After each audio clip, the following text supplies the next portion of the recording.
The reason Israel has one of the best healthcare systems on earth is an American woman you've probably never heard of, Henrietta Szold. Szold wasn't a doctor. She wasn't a nurse. She was a Baltimore-born scholar, the first woman allowed to study at the Jewish Theological Seminary, and one of the most formidable organizers in modern Jewish history. In her 20s, she ran Baltimore's immigrant night schools. She edited for the Jewish Publication Society. She translated Rashi. She shaped the books American Jews were reading in the early 1900s. She was, by every measure, a one-woman intellectual powerhouse. Then, in 1909, she visited Ottoman Palestine. It shocked her.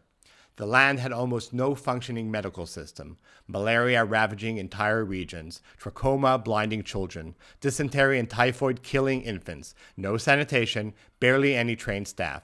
In some towns, 1 in 3 babies died before their first birthday.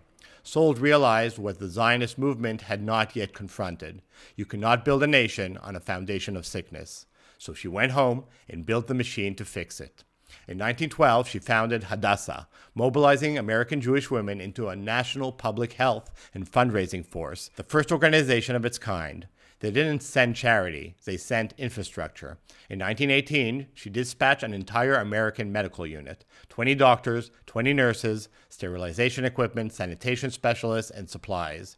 It was the first modern healthcare team the land had ever seen.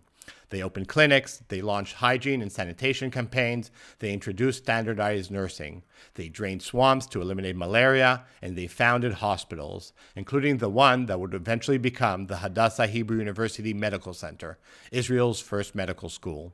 Generations of Israeli doctors traced their professional lineage back to that effort.